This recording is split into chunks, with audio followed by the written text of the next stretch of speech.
My name is Epsiba Beulah. Before I was a Hindu girl doing a lot of idol worship, and I was like completely a traditional girl, like accepting what father says, what the elder says, and I was used to respect all those things.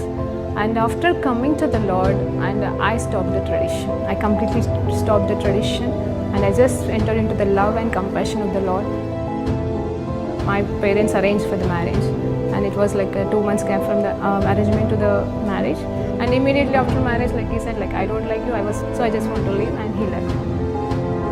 Even I was pleading him, I was begging him, and I was asking him to come back, but it never happened. If he is not going to come to me, I want to die. That if he is going to be separated from me, I should die. The day I was about to kill myself, I was watching a TV channel, and immediately she started like, here one girl is crying. You have been separated with your husband and you are planning to die now, but you are not going to do that. Immediately I called to one of my Christian friends, and she shared with me the gospel. On the spot, I accepted Lord as my Savior. The next moment, I felt free from the burdens and all kind of thoughts, and everything left me. Praise lord అండి. దేవునికి మహిమ కలుగును గాక. ప్రార్థన చేసుకుందాం. పరిశుద్ధ గొప్ప దేవా, నీకు స్తోత్రం, స్తుతి, మహిమ, ఘనత, ప్రభావం చెల్లించుకుంటున్నాం. నేను ఈ సమయంలో ఉన్న పాట మరొక్కసారి మీ పాద సన్నిధికి వచ్చుటకు మీరు మాకు ఇచ్చిన గొప్ప సదవకాశానికి వందనాలు తండ్రి. అవును తండ్రి, నిజముగాను చాలిన దేవుడు తండ్రి. యోసేపు యొక్క చరిత్రను మేము ధ్యానిస్తుండగా అయ్యా, ఈరోజు 9వ అంశముగా నైనా తండ్రి మీరు మాతో ఏం మాట్లాడబోతున్నారో మాట్లాడి మమ్మల్ని బలపరిచి ధైర్యపరచమని యేసుక్రీస్తు నామములో ఈ సమయాన్ని ప్రార్థన సమర్పిస్తున్నాము తండ్రి. ఆమేన్. ప్రైజ్ లార్డ్ అండి. దేవునికి మహిమ కలుగును గాక. మరి ఈరోజు దేవాది దేవుడు మనకిస్తున్న వాక్యాంశం ఏమిటి అంటే, మరి యోసేపు యొక్క చరిత్రలోకి వెళ్ళి 9వ భాగంగా మరి ఏంటంటే మొదటి కళ నెరవేర్పండి. అవును, అన్నదమ్ములు తన దగ్గరికి రావడం అనేది జరుగుతున్న సందర్భం. దానికోసం మరి ఆదికాండము 42వ అధ్యాయం 1 నుండి 24 వచనాల వరకు మనం ధ్యానించబోతున్నామండి క్లుప్తంగా. యోసేపు యొక్క మొదటి కళ యొక్క నెరవేర్పు. ప్రైజ్ లార్డ్ అండి. 42వ అధ్యాయం ధ్యానం చేద్దాం. మొదటి వచనం అండి. ధాన్యము ఐగుప్తులోనున్నదని యాకోబు తెలుసుకున్నప్పుడు మీరెలా ఒకరి ముఖము ఒకరు చూచుచున్నారని తన కుమారులతో అనెను. మరియు అతడు, చూడడి, ఐగుప్తులో ధాన్యం ఉన్నదని వించిని మనము చావక బ్రతుకున్నట్లు మీరు అక్కడికి వెళ్ళి మన కొరకు అక్కడ నుండి 10 మంది అన్నలు ఐగుప్తులో ధాన్యము కొనబోయిరి. మరి అయినను ఇతనికి హాని సంభవించునేమో అని యాకోబు యోసేపు తమ్ముడగు బెన్యామీనును అతని అన్నలతో పంపిన వాడు కాడు. చూడండి, ఇక్కడ సందర్భం ఏంటంటే మనం ఆల్రెడీ చూసి ఉన్నాము లాస్ట్ టైం. ముందు భాగంలో మనము యోసేపు గారు ఏ రీతిగా మరి 7 సంవత్సరాల సమృద్ధిని ఏ రీతిగా తను దేవుడిచ్చిన జ్ఞానంతో ఆ సమృద్ధిని ఎలా కాపాడాడు, ఎలా ధాన్యపు నిధులను కట్టి ఉన్నాడు, వాటన్నిటిని ఎలా సమకూర్చాడు. మరి ఆ తర్వాత మరి ఆ కరువు కూడా మొదలైందండి. కరువు కూడా మొదలైన సంవత్సరంలో ఉన్నాము. అయితే కరువు మొదలైన తర్వాత 2 సంవత్సరాల వరకైతే మరి ఎలా వచ్చి మిగతా వాళ్ళంతా కూడా ఆ ధాన్యాన్ని తీసుకొని వెళ్తున్నారు అనేది కూడా మనం ధ్యానించమని.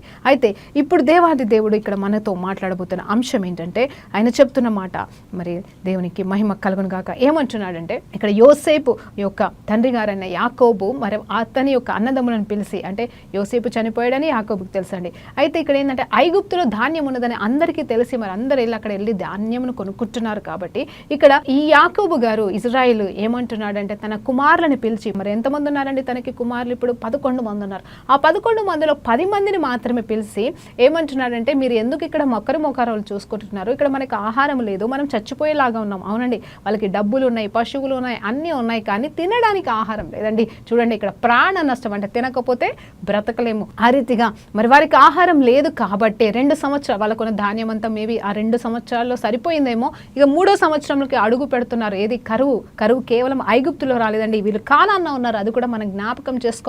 ఇప్పుడు ఈ యాకోబు అలాగే తన కుమారులంతా కూడా ఎక్కడ దేవుడిచ్చిన వాగ్దాన స్థలంలోనే ఆల్రెడీ వచ్చి ఉన్నారు, కానాన్లోనే ఉన్నారు. కానీ కానాన్లో ఆహారం లేదు, కరువు వచ్చింది, ఐగుప్తులో కరువు వచ్చింది, లోకమంతటా కరువు వచ్చిందని మనకు తెలుసు. కాబట్టి ఇక్కడ ఏం జరుగుతుందంటే ఆ యాకోబు పిలిచి వాళ్ళని పంపిస్తాడు. ఎలా అంటే, మీరు వెళ్ళి ధాన్యము కొనుక్కొని రండి. అక్కడ మరి ఐగుప్తులో ధాన్యం ఉందంట, వాళ్ళు సేకరించారంట. ఈ విషయాన్ని తెలుసుకొని పంపినప్పుడు మరి అక్కడ 11వ కుమారుడు అంటే యోసేపు తర్వాత పుట్టిన బెన్యామీని మరి పంపడానికి ఇక్కడ యాకోబు ఇష్టపడలేదని వాక్యం చెప్తుంది. ఎందుకు ఇష్టపడలేదు అనేది చూస్తే నిజమే, యోసేపు ప్రియ కుమారుడు. ఆ తర్వాత తన యొక్క తమ్ముడైన బెన్జమిన్ మరి ఇద్దరు కూడా కూడా మరి రేచెల్కి పుట్టినవారు కాబట్టి వీరిద్దరంటే తనకి చాలా ఇష్టం కాబట్టి మరి ఆల్రెడీ యోసేపుని కోల్పోయిన బాధలో ఉన్నాడు కాబట్టి మరి బెన్యామిని కూడా అలా ఒంటరిగా అంటే వాళ్ళతో పంపిస్తే అంటే ఎలా అయిపోయిందంటే మరి యాకోబు జీవితం తను బెంజమిన్ని విడిచిపెట్టలేని స్థితిలో ఉన్నాడు కాబట్టి బెంజమిన్కి ఏమైనా ప్రాబ్లం వస్తుందని అసలు విడిచిపెడతలేడటండి. సో ఆ రీతిగా 10 మందిని ఆహారం కోసం పంపిస్తున్నాడు కానీ ఆ 11 వ్యక్తిని మాత్రం పంపించడానికి భయపడుతున్నట్టుగా ఇక్కడ వాక్యం చెప్తుంది. ఆ తర్వాత కరువు కానాను దేశంలో ఉండెను గనక ధాన్యము కొని వచ్చిన వారితో కూడా ఇజ్రాయేలు కుమారులు వచ్చిరి. చూడండి, మిగతా వాళ్ళు ఎలా అయితే కొనడానికి వచ్చారో అలాగే వీళ్ళు కూడా వచ్చారు. 6వ వచనం జాగ్రత్తగా చూడండి. అప్పుడు యోసేపు ఆ దేశం అంతటి మీద అధికారి అయి ఉండరు. అయితే ఆ దేశ ప్రజలందరికీ ధాన్యము అమ్మకము చేయువాడు గనక యోసేపు సహోదరులు వచ్చి ముఖములు నేలను మోపి అతనికి వందనము చేసిరి. యోసేపు తన సహోదరులను చూసి వారిని గుర్తుకు పట్టి వారికి అన్యుని వలె కనబడి వారితో కఠినముగా మాటలాడి మీరెక్కడి నుండి వచ్చితిరని అడిగాను. అందుకు వారు ఆహారము కొనుటకు కానాను దేశం నుండి వచ్చి ఉన్నామని చెప్పానంట. చూడండి, ఇక్కడ మొదటి కళ నెరవేర్పని మనం అనుకున్నాం కదండి. యోసేపుకు వచ్చిన మొదటి కళ నెరవేర్పండి ఇక్కడ. సరే, వాళ్ళు ఆ 10 మంది ఇజ్రాయెలైట్స్ అంటే యాకోబు యొక్క 10 మంది కుమారులు అలాగే మరి యోసేపు యొక్క అన్నదమ్ములంట మరి వచ్చి ఉన్నారు. ఎక్కడికి వచ్చి ఉన్నారండి? మరి యోసేపే కదా ధాన్యాన్ని అమ్మేవాడు, ఆ పని చేసేది మొత్తం తనే కాబట్టి తన కింద పని వారిని పెట్టుకొని చేస్తున్నాడు కాబట్టి మరి యోసేపు దగ్గరికి డైరెక్ట్గా వచ్చేసి మరి వీరు ఏమంటున్నారంటే వాళ్ళ తలలు వంచి సాగిలపడి మరి ఆహారం కోసం వచ్చి ఉన్నారంట. మొదటి కళ ఏంటండి? మనం ఒకసారి జ్ఞాపకం చేసుకుందామా? ఆ 37వ అధ్యాయంలో వచ్చిన మరి ఆ మొదటి కళని యోసేపు ఏమన్నాడు? అన్నా, నాకు కళ వచ్చింది, వినండి. ఏంటి ఆ కళ అంటే, ఇదిగో నా పన ఎదుట మీ పనలు వచ్చి, చూడండి, పనలు అంటే పంటకి సంబంధించినవి, నా పన ఎదుట మీ పనలు అని చెప్పేసి సంఖ్య చెప్పలేదండి. మరలా జ్ఞాపకం చేస్తున్నాను, మీ పనలు అని చెప్పేసి నెంబరింగ్ ఇవ్వలే. 10 మంది 10 సంఖ్యలని కాదు. అదే రెండో కళలో వచ్చినప్పుడు మీరు 11 మంది అలాగే 11 నక్షత్రాలు అలాగే సూర్యచంద్రాన్ని ఉంది. కానీ ఇక్కడ మొదటి కళలో చూసినప్పుడు 10 మంది అని నెంబరింగ్ లేదు. కానీ అంటే మీ పనులన్నీ వచ్చి నా ఎదుట సాగిలపడి ఉన్నది, నా పన ఎదుట అని. నిజమే కదండి, ఇక్కడ ధాన్యం గురించిన కళ ఇక్కడ ధాన్యం రూపంలోనే నెరవేర్చబడుతుంది. వీరు వచ్చి యోసేపు ఎదుట సాగిలపడ్డారు. అయితే సాగిలపడి మరి అడుగుతున్నారు, అయ్యా మాకు ఆహారం కావాలని చెప్పేసి అడగడానికి, అంటే కొనుక్కోవడానికే వచ్చినారు. అయినా సరే వాళ్ళ దగ్గర డబ్బులు ఉన్నాయండి, వాళ్ళేం ఫ్రీగా మరి దానం చేయమని రాలేదు. అయినా కూడా సాగిలపడే పరిస్థితి మరి అక్కడ యోసేపు యొక్క అన్నదమ్ములకి మరి దేవుడు అనుమతించి ఉన్నాడు. కరువు వలన ఇది జరిగినది. అయితే యోసేపు యొక్క మొదటి కళ ఈ రీతిగా మరి ఆరంభించబడింది. అంటే ఆల్మోస్ట్ అయిపోయినట్టే కదండి, జరుగుతున్నది. మరి ఎన్ని సంవత్సరాలు పట్టింది తెలుసా అండి? మరలా మీరు జ్ఞాపకం చేసుకోండి. అయితే మనకి యోసేపు గారు మరి ఒక రాజ్య పొజిషన్లోకి రావడానికి 30 సంవత్సరాలు పట్టుండొచ్చు. అంటే తను 30వ ఏట తను సింహాసనం మీదకి ఎక్కి ఉన్నాడు. శ్రేష్టమైన 7 సంవత్సరాల విషయంలో మరి ఆయన జ్ఞానంతో వ్యవహరించాడు. తర్వాత 2 సంవత్సరాలు వస్తుంది. అంటే ఆల్మోస్ట్ మరి 3వ సంవత్సరం కరువులో కంటారు. అంటే అవి 7 ప్లస్ మరి ఇవి 3 అంటే ఇంచుమించు 40. అంటే ఆల్మోస్ట్ మరి యోసేపు గారికి 39 సంవత్సరాలు దాటి 40వ సంవత్సరాలు వచ్చేసరికల్లా మరి అన్న తమ్ములు మరి తన ఎదుట సాగిలపడుట దృశ్యం ఇక్కడ మరి యథావిధిగా జరిగింది. కాల నెరవేర్పు అనేది మరి ఇన్ని సంవత్సరాల తర్వాత నెరవేర్చబడుతుందండి. హల్లెలూయా, దేవునికి మహిమ కలుగును గాక. మన జీవితంలో మరలా మనం ధ్యానించుస్తున్నాం కదండి, మనకిచ్చిన కళలు, మనకిచ్చిన వాగ్దానాలు 100% దేవుడు నెరవేర్చబోతున్నాడు. హల్లెలూయా. ఈరోజు ఈ కళ నెరవేర్పును బట్టి దేవునికి మహిమ కలుగును గాక. అయితే తర్వాత చూస్తే యోసేపు వారిని గుర్తుపట్టాడంట. హల్లెలూయా. ఎందుకంటే ఇక్కడ మీరు ఆలోచన చేయండి, యోసేపు అన్నతమ్ములను గుర్తుపట్టాడు కానీ వారు యోసేపుని గుర్తుపట్టలేకపోయారు. ఎందుకంటే అది వయసును బట్టి కావచ్చు. ఎందుకంటే యోసేపుకు వీరు ఆ గుంటలో వేసినప్పుడు 17 సంవత్సరాలు, చిన్న వయసు అండి, లేత వయసులో ఉన్నాడు కాబట్టి మరి వారైతే పెద్దవాళ్ళు కాబట్టి మరి వాళ్ళని మాత్రం యోసేపు గుర్తించడం అనేది, అప్పటికి వాళ్ళు పెద్దవాళ్ళు, ఇతను చిన్నవాడు కాబట్టి గుర్తించలేదు. అదొక రీజన్. అయితే ఇంకొక కారణం కూడా ఉంటుంది. ఏంటంటే మరి ఆ యోసేపు కూడా మరి ఎలాంటి అలంకరణలో ఉన్నాడు అంటే తన డ్రెస్సింగే కావచ్చు, అదంతా కూడా మరి తను మాట్లాడుతున్న భాషే కావచ్చు, అలాగే తనున్న పొజిషన్ని బట్టి మరి గుర్తుపట్టలేని స్థితిలో ఉన్నాడు. పైగా ఇంకొకటి ఏంటంటే వారు అసలు ఊహకు అందని ఆలోచన అనమాట. ఇక్కడ యోసేపు ఉంటాడు, యోసేపు ఎక్కడున్నాడనే ఆలోచన కూడా వారికి లేదు కాబట్టి, అందులో రూబానికి అయితే అసలు యోసేపు చనిపోయాడనే తెలుసు కాబట్టి సో వారు యోసేపు అని ఊహించడానికి లేదు అక్కడ. అయితే ఇక్కడ జరుగుతున్నది ఏంటంటే యోసేపు గారు మాత్రం ఆ 10 మందిని గుర్తుపట్టాడు. గుర్తుపట్టిన తర్వాత నేను క్లుప్తంగా ఎక్స్ప్లెయిన్ చేస్తూ వెళ్తానండి. గుర్తుపట్టిన తర్వాత వెంటనే వారి దగ్గర కఠినంగా మాట్లాడడం ఆరంభిస్తాడంట. ఈ కఠినం అనేది ఎందుకు వచ్చింది అని ఆలోచిస్తే నిజం చెప్పాలంటే అసలు యోసేపు స్థితిని ఒక్కసారి ఆలోచన చేశారా? అక్కడ కఠినంగా ఉండంటే చెడ్డవాడైపోయాడని కాదు, లేకపోతే వారి మీద పగ ప్రతీకారం పుట్టి వీళ్ళని ఇప్పుడు చంపేసాలి ఇంకా నా దగ్గరకు వచ్చారని తలంపు కాదు, కానీ తనలోకెళ్ళి ఒక బాధ అనేది వచ్చి ఉంటుంది. ఆ టైంలో అసలు తను ఎలా అయిపోయి ఉంటాడు, అసలు ఎలా ఆ టైంలో ఎంత షాక్లో ఉండి ఉంటాడు కదండి. నిజమే కదా, మనం సడన్గా ఏదైనా ఏదో మన పనిలో మనం ఉంటామండి, సడన్గా ఏదన్నా డిస్టర్బ్డ్ మెసేజ్ కానీ లేకపోతే ఏదన్నా అనుకోనిది జరిగింది అనుకో, మనం సడన్గా షాక్లో ఉంటాం. భయపడి పిరికి వాళ్ళం కాకపోవచ్చు, కొంచెం షాక్లో ఉంటాం, కాసేపు మైండ్ పని చేయదని ఈ రీతిగా ఉంటాం కదండి. కానీ ఇక్కడ ఏమవుతుందంటే అతను 40 సంవత్సరాలు అంటే 40 కంప్లీట్ కాలేదు కానీ మరి 23 సంవత్సరాలు అండి. 23 సంవత్సరాల తర్వాత తన కళ నెరవేర్పు జరుగుతుంది. ఒకవైపు పరలోకం నుండి వచ్చిన కళని జ్ఞాపకం చేసుకుంటున్నాడు. మరి తన జీవితంలో తను ఎదుర్కొన్న 27 సంవత్సరాల బాధని గుర్తొస్తూ ఉండొచ్చు. ఒకే రోజు ఒకే క్షణంలో తన మనస్సు అంతా అల్లకల్లోలం అయిపోలేదండి. దాన్ని బట్టి తన మనస్సు తన హృదయం కఠినమైపోయి మరి వాళ్ళతో ఎలా ప్రవర్తించాలో తెలియక మరి నాకు తెలిసి అలా కఠినమైపోయి మీరెవరు ఎక్కడి నుండి వచ్చారు అని చెప్పేసి కఠినంగా అడిగాడంట. ఆ కఠినంగా అడిగిన మరుక్షణమే జరిగిన సంగతి ఏంటి తెలుసా అండి? వారు అయ్యా మేము కానాను దేశం నుండి వచ్చిన అన్నదమ్ములమయ్యా అంటే మీరు అన్నదమ్ముల్లాగా లేరు, మీరు మరి వేగుల వారిలాగా ఉన్నారు, అంటే మీరు వచ్చి ఇక్కడ మా రాజ్యాన్ని సొంతం చేసుకోవడానికి వచ్చిన వారిలాగా ఉన్నారు మీరు అని చెప్పేసి కావాలని మరి యోసేపు వారి మీద నింద వేస్తాడు. ఇక్కడ నిజం చెప్పాలంటే ఒకటి జరుగుతుందండి, యోసేపు పరీక్షా కాలం అయిపోయింది, యోసేపు పరిశుద్ధతని కాపాడుకున్నాడు, దేవుడు అనుమతించినది ప్రతిదీ తన జీవితంలో జరిగింది, అలాగే దేవుడు తనని ఘనపరిచాడు. అయితే కళ నెరవేర్పు కాలేదు. కానీ అలాగే ఇక్కడ మనం చూస్తే ఇజ్రాయెల్ విషయంలో కూడా ఈ 11 మంది విషయంలో అంటే ఇక్కడ బెంజమిన్ గారు రాలేదు, కానీ మిగతా 10 మంది అన్నదమ్ముల విషయంలో ఏమవుతుంది తెలుసంటే వారి పరీక్షా కాలం స్టార్ట్ అయిందని మనం మొదట్లో ధ్యానించాం.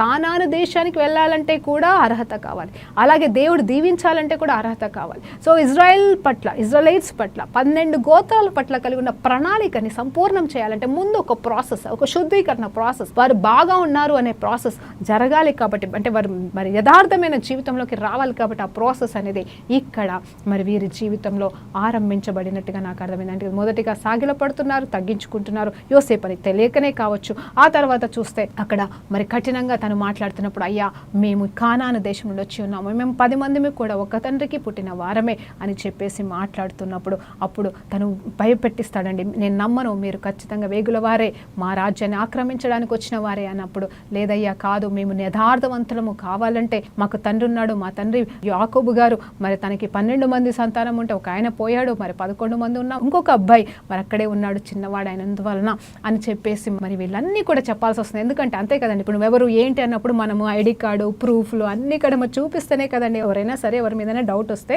చెకింగ్ చేసినప్పుడు ఖచ్చితంగా వారు మరి వాళ్ళు కేవలం ఏదో ముఖం చూసి పైనుండి కింద చూసి వాళ్ళని పంపించిన ఏదో బాడీ చెకప్ చేయడం మాత్రం కాదు కదండి. కాకపోతే అంటే వాళ్ళు ఏం చెక్ చేస్తారు, ఐడెంటిటీ కార్డు ప్రూఫ్, మీ ఎక్కడి నుండి వచ్చావు, ఏ ఊరు, ఎక్కడ జాబ్ చేస్తావు, A to Z అడిగినట్టుగా ఇక్కడ కూడా ఒక సెక్యూరిటీ క్వశ్చన్స్ లాగా మరి అన్నీ కూడా మరి యోసేపు అడగడం అనేది జరిగింది. వారి ఐడెంటిటీ వాళ్ళు చెప్పుకుంటున్నారు, మేము పలానా పలానా పలానా అని. కానీ యోసేపుకి తెలుసండి, చెప్పాల్సిన అవసరం లేదు, కానీ అడుగుతున్నాడు అసలు వీళ్ళు ఏంటి, వీళ్ళు ఏ స్థితిలో ఉన్నారు, అంటే అక్కడ జరుగుతున్నాయి అంటే మరి యాకోబు బ్రతుకున్నాడా, అక్కడ వాళ్ళంతా ఎలా ఉన్నారు, సరే వీళ్ళంతా వచ్చారు, సరే ఆహారం కోసం వచ్చారు, అందును బట్టి దేవునికి స్తోత్రం. కాకపోతే ఇక్కడ వీరి స్థితిని గమనిస్తున్న యోసేపు వారిని పరీక్షిస్తున్నాడు, అలాగే దేవుడు పరీక్షిస్తున్నాడు. కాబట్టి ఈ ప్రాసెస్ అనేది జరుగుతుంది. నిజం చెప్పాలంటే వెంటనే హత్తుకోవచ్చు, యోసేపు ప్రేమ గలవాడే, కానీ దేవుడు అనుమతిస్తున్న ఆలస్యం అండి. మొదటి కళ నెరవేర్పైనను అక్కడ ఇంకా ఏదో ప్రాసెస్ అనేది జరగవలసి ఉంది, దేవుని ప్రణాళికలో ఇంకేదో జరగవలసి ఉంది. కాబట్టి మరి అక్కడ యోసేపు అంటాడంట, అవును సరే అయితే ఒక పని చేయండి, మీరు నిజంగా 11వ వ్యక్తి ఉంటే ఆ 11వ వ్యక్తిని తీసుకొని రండి, అప్పుడే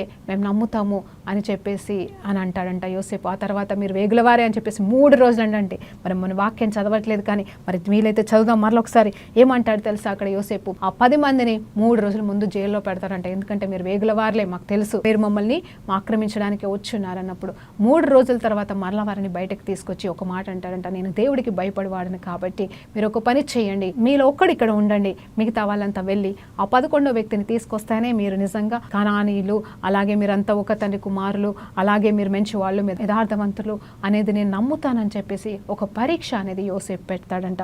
అప్పుడు వాళ్ళంతా కూడా భయపడి అయ్యా మేము అతన్ని తీసుకొని రాలేము, కానీ మేము అతన్ని తేలేము అని కూడా అంటారంట. కానీ యోసేపు వినకుండా వారిని బలవంతం చేస్తాడంట. అంటే ఖచ్చితంగా మీరు తీసుకొస్తేనే సరే లేకపోతే మీ ఇష్టం అని చెప్పేసి మరి సిమోన్ అనే ఒక బ్రదర్ని, అన్నదమ్ముల్లో ఒక్కడిని, మరి అతను 2వ వాడండి, మరి అతనిని మరి చెరసాల్లో వేయడం అనేది జరుగుతుంది. అయితే ఆ టైంలో జరుగుతున్న ఒక ప్రాసెస్ అనేది ఆరంభమైంది. ఏంటి తెలుసండి, 21వ వచనము 42వ అధ్యాయం చూసినప్పుడు అక్కడ ఏమంటారని తెలుసా అండి వారు, అప్పుడు వారు నిశ్చయముగా మన సహోదరుని ఎడల మనము చేసిన అపరాధమునకు శిక్ష పొందుచున్నాము, అతడు మనలను బతిమిలాడుకొనినప్పుడు మనము అతని వేదన చూచియు వినకపోతిమి, అందువలన ఈ వేదన మనకు వచ్చినని ఒకనితో ఒకరు మాట్లాడుకొనిరి. మరియు రూబేను, ఈ చిన్నవారిని ఎడల మీరు వినరైతిరి గనుక అతని రక్తాపరాధము మన మీద మోపబడి ఉన్నదని వారికి ఉత్తరం ఇచ్చెను. అయితే ద్విభాషి వారి మధ్యన ఉండెను గనక తన మాట యోసేపు గ్రహించెనని వారు తెలుసుకొనలేదు. అతడు వారి యొద్ద నుండి అవతలకు పోయి ఏడ్చి మరలా వారి యొద్దకు వచ్చి వారితో మాట్లాడి వారిలో సీమోనును పట్టుకొని వారి కన్నుల ఎదుట అతని బంధించెను. మరి యోసేపు వారి గోనెలను ధాన్యములతో నింపుటకును ఎవరి రూకలు వారి గోనెలో తిరిగి ఉంచుటకు ప్రయాణము కొరకు భోజన పదార్థములు వారికి ఇచ్చుటకును ఆజ్ఞ ఇచ్చెను. అతడు వారి ఎడలానిట్లు జరిగించెను. ఇక్కడ చూడండి, ఈ ధ్యానంలో నేను చెప్పాలనుకుంటున్నా ఈ మాట ఏంటంటే రిపెంటెన్స్ ఆఫ్ ద 10 పీపుల్. ఆ 10 మంది, ఎందుకంటే బెన్యామి అనే వ్యక్తి 11వ వ్యక్తి ఇప్పుడు ఆ తండ్రి దగ్గర ఉండొచ్చు, కానీ తన వల్ల ఏ పొరపాటు ఇక్కడ జరగలేదు కాబట్టి. అయితే ఈ 10 మంది మనం అనుకున్నాం కదండి, ప్రాసెస్ స్టార్ట్ అయింది ఇక్కడ. ఎప్పుడైతే యోసేపు వాళ్ళని 3 రోజుల పాటు బంధించినప్పుడు, అయ్యా మమ్మల్ని పోనివ్వండి, మేము చెడ్డవారము కాదు, మేము యథార్థవంతులం, మేము ఒక యథార్థవంతుడి పిల్లలము అని చెప్తాం. అవును, వీళ్ళు యథార్థవంతులా అండి? నిజం చెప్పాలంటే అవును, కుటుంబం విషయంలో యథార్థవంతులే కావచ్చు, తండ్రి విషయంలో, మిగతా అన్ని విషయంలో యథార్థవంతులే కావచ్చు. మనం గతంలో మాట్లాడుకున్నట్టుగా వారు హృదయం మంచిదే కావచ్చు, కానీ మనస్సులో చెడ్డ తలంపులు పెట్టుకొని, అవునండి చెడ్డ తలంపులు పెట్టుకొని, ఎక్కడ తెలుసా అండి, యోసేపుని మరి కుళ్ళుకోలేదా, యోసేపుని చంపేయడానికి ప్రయాసపడలేదా, అమ్మేయలేదా? ఆ శాపం, ఆ పాపం అనేది వీరిని వెంటాడుతుందన్న విషయం ఇన్ని సంవత్సరాలు, 23 సంవత్సరాలు వీళ్ళకి తెలియలేదు. కానీ ఒకటి సత్యం అండి, మరి తమ్ముడు చనిపోయాడని మరి తండ్రి గారు బాధపడుతున్న బాధలో వీరు ఏకీభవించారేమో మనకు తెలీదు. అయ్యో తండ్రి బాధపడుతున్నాడు అనుకున్నారా? అదంతా ఇక్కడ రాయబడలేదు, కానీ ఇక్కడ వారి కళ్ళు తెరవబడ్డాయి, వారికి పశ్చాత్తాపం అనేది ఆరంభించబడింది. ఎలాంటి పశ్చాత్తాపం తెలుసండి, వాళ్ళు మాట్లాడుకుంటున్నారు ఒకరికొకరు, ఏమనుకుంటున్నారంటే అయ్యా కరెక్టే, మన తమ్ముడు ఉన్నాడు కదా యోసేపుని మనము ఆ రోజు గుంటలో వేసినప్పుడు, ఆయనని అమ్మి వేసినప్పుడు ఆయన ఎంతగా మనకి మొరపెట్టి ఉన్నాడు, మనం ఆయన గోడు వినలేదు, ఆయన బాధని మనం అర్థం చేసుకోలేదు, మనం అతన్ని అప్పగించేశాము అని చెప్పేసి ఆ పాపము, ఆ బాధ అతనికి మనం చేసిన అది మనకి ఇప్పుడు శాపంలాగా మనల్ని వెంటాడుతుంది. ఈరోజు మనకి ఆ తప్పుకి శిక్ష ఈరోజు మనము అనుభవిస్తున్నాము. మనకి ఇప్పుడు అర్థం, అవును కదండి, ఎవరు అనుభవిస్తేనే వాళ్ళకి ఆ బాధ తెలుస్తుంది అన్నట్టుగా అంటారు కదండి. నా షూస్లో మరి కాలు పెట్టి చూడు అని అంటారు, అంటే నా చెప్పుల్లో కాలు తొడిగి చూడు నేనే స్థితిలో ఉన్నానంటే నిజం, ఎవరి బాధ వారికి అర్థమవుతుంది, ఇంకొకరికి అర్థం కాకపోవచ్చు. కానీ ఇక్కడ ఆ రోజు ఆ తమ్ముడు పడ్డ బాధ ఈ రోజు వీరు అదే స్థితిలో ఉన్నారు కాబట్టి వీరికి అర్థమైపోయి రిపెంటెన్స్ అనేది స్టార్ట్ అయింది. పశ్చాత్తాపం, అయ్యో మనం ఆ తప్పు చేయాల్సింది కాదు, ఇప్పుడు ఆ తప్పుకి మనం ఇప్పుడు శిక్ష పడుతున్నామని ఆలోచిస్తూ ఉన్నారు. అందులో రుబాని, మరి రుబాని గారికి ఏం తెలుసా అండి, యోసేపు చనిపోయాడు అని మాత్రం తెలుసు కాబట్టి మీరు ఎంత చెప్పినా వినలేదు. అతన్ని చంపకూడదు, అతన్ని ఏం చేయకూడదు అంటే మీరు వినలేదు. మరి యోసేపుని చంపేశారు. ఆ తమ్ముడి యొక్క రక్తాపరాధము ఈరోజు మన మీద ఈ రీతిగా పనిచేస్తుంది అని చెప్పేసి అన్నాడు. అయితే అక్కడ ఒక సంఘటన జరుగుతుంది. వీళ్ళు మాట్లాడుకుంటున్నారండి, వారి భాషలో, కానాను భాషలో వారు మాట్లాడుకుంటున్నారు. ఇక్కడ ఐగుప్తు భాషలో తర్జుమా చేయడానికి ఒక వ్యక్తి, మరి అటు యోసేపుకి అన్నదమ్ములకు మధ్యలో ఒక వ్యక్తి ఉన్నారు కాబట్టి వాళ్ళు అనుకుంటున్నారు ఈ భాష వాళ్ళు మాట్లాడుకుంటుంది ఎవరికి అర్థం కాదనుకుంటున్నారు. కానీ యోసేపుకి వారి అన్నదమ్ముల భాషనే కదండి. సో అర్థం చేసుకుని వెంటనే తనకి బాధేసినట్టు ఏదండి, అన్నదమ్ములు మాట్లాడుకుంటున్న ఆ రిపెంటెన్స్ మాటలు, ఆ పశ్చాత్తాపపు మాటలకి, వారు వేదన పడుతున్న మాటలకి యోసేపుకి ఏడుపు వచ్చి, ఆయనను అక్కడ బయటపడట్లేదు, నేనే యోసేపుని చెప్పుకోలేకపోతున్నాడు. కానీ మరి చాటుగా వెళ్ళి ఏడ్చి మరలా వచ్చి ఏమంటున్నాడంటే, సరే మీరందరూ కాదు, మీలో ఒక్కడైన సీమోనుని నేను బంధిస్తున్నాను. వెంటనే అతన్ని బంధించి వారి ఎదుటనే బంధించేసి, సేమ్ యోసేపుని వాళ్ళు ఎట్లా బంధించారు అలాగే బంధించేసి, ఇతన్ని మీరు తీసుకొని వెళ్ళాలంటే మరి బెంజమిన్ని అంటే మీ చిన్న తమ్ముడిని మీరు తీసుకొని ఆ 11వ వ్యక్తిని తీసుకొని రండి అని చెప్తున్నాను. చూడండి, ఇక్కడ కార్యములు జరుగుతుండగా వారి హృదయాలు నూతనీకరించబడుతున్నాయని మనం నమ్ముతున్నాం. ఇక్కడ జరుగుతున్న ఈ పరిస్థితులను బట్టి వారి హృదయాలు మార్చబడుతుండొచ్చు. మెల్లమెల్లగా మరి వారి అంతరంగ కార్యంలో శుద్ధీకరణ కార్యాలు స్టార్ట్ అయిపోయినాయండి. ఇలాగే మన జీవితంలో కూడా మనకు ఒక్కొక్కసారి సమస్యలు వస్తాయి కదండి, సమస్యలు వస్తాయి, ఇబ్బందులు వస్తాయి. ఎందుకు వస్తాయి తెలుసండి, మన కోసం వస్తాయి, మన మేలు కొరకు వస్తాయి. అప్పుడు మనమే ఏంటో మనకు అర్థమవుతుంది. మనమే ఎక్కడ తప్పు చేసామో మనకు తెలుస్తుంది. నిజమేంటి, కొంతమంది కఠినాత్మలు ఉంటారు, వాళ్ళు నేనేం పాపం చేశాను, ఏం తప్పు చేశాను, నాకెందుకు ఈ పరిస్థితి అని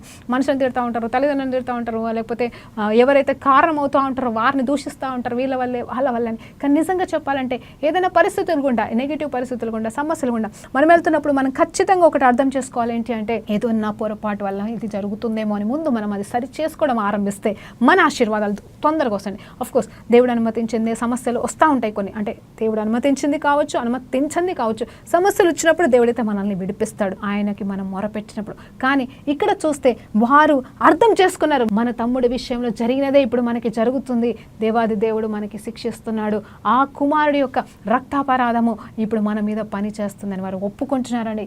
ఒప్పుకుంటున్నారు. అందరిని బట్టి దేవునికి మహిమ కలుగును గాక. ఈ ప్రాసెస్ ఇలా స్టార్ట్ అయిపోయింది. కానీ మరి మన జీవితంలో కూడా ఇలాంటి ప్రాసెస్ ఆరంభించినప్పుడు పరిశుద్ధాత్మ దేవుడు మనకి సహాయం చేసి మనల్ని నూతనీకరించబడును గాక. ఈరోజు ఈ ముగింపులో నేను ఒక మాట చెప్పాలనుకొచ్చినాను మీ అందరితో.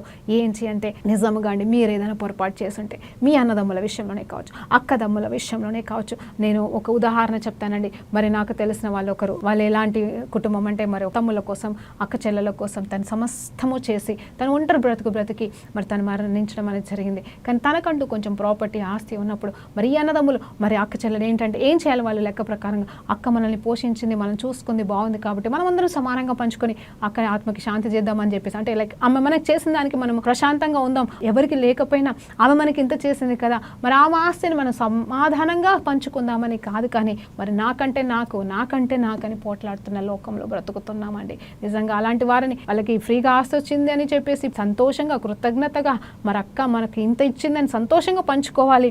మరి కానీ వారు అక్క ఉన్నవాళ్ళు మరి వాళ్ళ అక్కకి మరి బాధ కలిగించేలాగా, అంటే తనైతే లేదు కానీ లోకంలో ఉంటే ఇంకెంత బాధపడేదండి, మరి కొట్టుకుంటున్నారండి. అలా మనం ఉండకూడదు. ఇక్కడ చూస్తే సొంత అన్నదమ్ముల యోసేపు సొంత తమ్ముడైనని కూడా మరి తన మీద మరి పగ ప్రతీకారం పెట్టుకొని, ఏమీ ఆస్తి లేదు, అంతస్తు లేదు, ఏమీ అక్కడ యాకోబుకే అక్కడ ఏమీ లేదు, అది అసలు ఏమీ ఇవ్వలేదు. కానీ కేవలం అధిక ప్రేమ చూపిస్తూ ఒక చక్కటి చొక్కాయిని మనం ఉండండి, ఆ చొక్కాయి వల్లనే వచ్చింది అంతా. ఎందుకు తెలుసా అండి, ఆ చొక్కాయి ఏంటో తెలుసా అండి, మరి అదొక మల్టీ కలర్ అనాయింటింగ్ అంట. నా జీవితంలో కూడా ఒక్కొక్కసారి, అంటే ఆఫ్కోర్స్ రెండు రకాలుగా, ఇప్పుడు మనం అన్నదమ్ముల పొజిషన్లో ఉన్నామా, యోసేపు పొజిషన్లో ఉన్నావా, నువ్వు ఊహించుకో. నీ చుట్టుపక్కల వాళ్ళ వల్ల, నీకు తెలిసిన వాళ్ళ వల్ల, నీ బంధువు వల్ల నువ్వు అన్యాయస్తుడిగా యోసేపు స్థితిలో ఉన్నావా, లేకపోతే యోసేపు లాంటి నీ రక్త సంబంధికులకి, నీకు తెలిసిన వాళ్ళకి నువ్వు అన్యాయం చేసిన ఆ 10 మంది అన్నదమ్ముల స్థానంలో నువ్వు నిలబడి ఉన్నావా? నువ్వు జ్ఞాపకం చేసుకో, నువ్వు పరీక్షించుకో. ఎందుకంటే మరలా చెప్తున్నాను, నీ గురించి నీకే బాగా తెలుసు, నువ్వేం తప్పు చేసావో, ఏం పొరపాటు చేసావో, ఏ బాధ అనుభవిస్తున్నావో, ఎవరి వల్ల నష్టం అన్నీ కూడా నీకు తెలుసు కదా.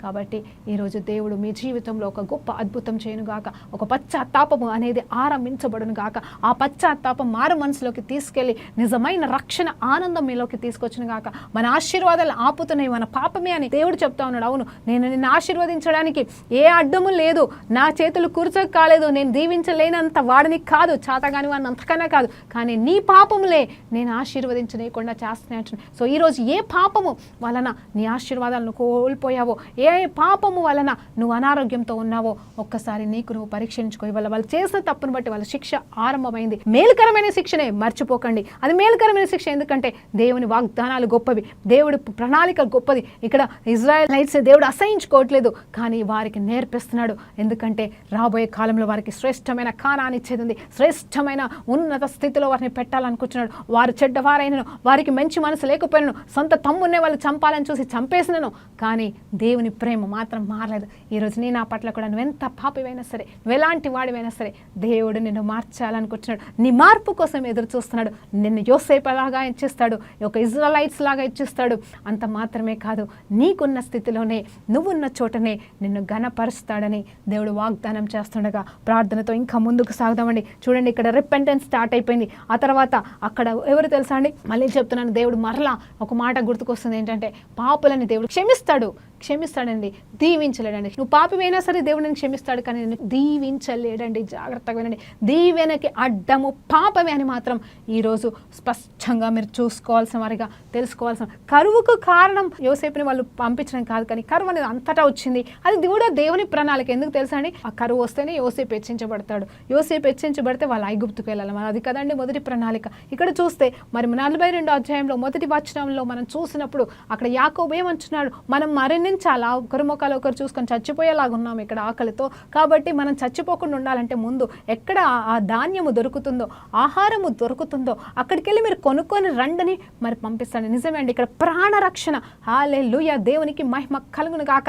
మరి మీ ఇక్కడ ఐగుప్తుకు వెళ్ళాలంటే ముందు వారి ప్రాణాలు కాపాడబడాలా. దేవుడు అబ్రహాముకి ఇచ్చిన వాగ్దానం 430 సంవత్సరాలు ఐగుప్తులో ఉంటారు, ఆ తర్వాత నేను తీసుకొస్తాను వాగ్దానం నెరవేర్చబడి. ముందు వాళ్ళు అక్కడికి వెళ్ళాలండి. దాని కొరకు దేవుడు యోసేపుని ఏర్పాటు చేసుకున్నాడు. అవునండి, ఆది నుండి అంతం వరకు ఎరిగిన దేవుడు. అవునండి, మనకి ఇప్పుడు బైబిల్ మొత్తం మన ముందర ఉంది కాబట్టి మనకి తెలుసు కాబట్టి, అఫ్కోర్స్ కొంతమంది తెలియలేదండి. తెలిసిన వాళ్ళకి ఏంటంటే ఇప్పుడు ఏం జరిగింది, మధ్యలో ఏం జరిగింది, అబ్రహాం కాలంలో ఏం జరిగింది, యోసేపు కాలంలో ఏం జరిగింది, యేసు ప్రభు కాలంలో ఏం జరిగిందని మనకు తెలుస్తుందండి. 100% తెలియకపోయినా కొన్ని విషయాలు తెలుసు కదండి. కానీ మన జీవితంలో ఈరోజు మనం ఇక్కడ ఉన్నాము, రేపు ఏమవుతుంది అనేది మనకు తెలియదు కదండి. నిజం చెప్పాలంటే వాగ్దానాలు ఉన్నాయి కరెక్టే, కానీ ఆ వాగ్దానం ఎలా నెరవేర్చబడితే మనకు తెలియదు. యోసేపుకి కళ ఉంది కరెక్టే, కానీ అవి ఎలా నెరవేర్చబడుతుంది అనేది తెలియదు. అంతా కూడా ఉల్టా పల్టానే అయిపోతుంది. కానీ ఫైనల్గా ఈరోజు నేను చెప్పాలనుకుంటున్నది ఏంటంటే, ఈ అంశము ఏంటంటే ఆయన మొదటి కళ నెరవేర్పు మాత్రమే కాదు, అలాగే అన్నదమ్ములు తన దగ్గరికి రావడం మాత్రమే కాదు, అలాగే సాగిలపడడం మాత్రమే కాదు, అక్కడ మరి వారి హృదయాంతరంగంలో ఒక కార్యం ఆరంభించబడింది, అదే పశ్చాత్తాప కార్యము. హల్లెలూయా, దేవునికి మహిమ కలుగును గాక. అందుని బట్టి కూడా దేవునికి మహిమ అండి. మరి ప్రార్థనతో ఈరోజు మనము ముగించుకుందాం. పరిశుద్ధురా గొప్ప దేవా, నీకు స్తోత్రం, స్తుతి, మహిమ, ఘనత, ప్రభావం చెల్లించుకుంటున్నాం నాయన.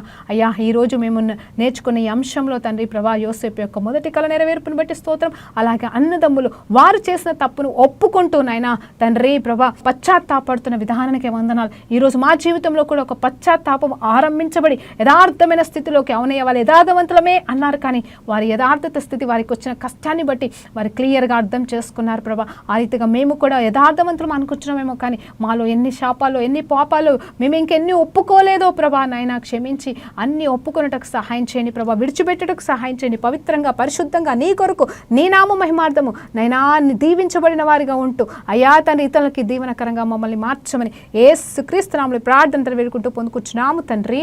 ఆమేన్. ప్రైజ్ లార్డ్ అండి. దేవునికి మహిమ కలుగును గాక.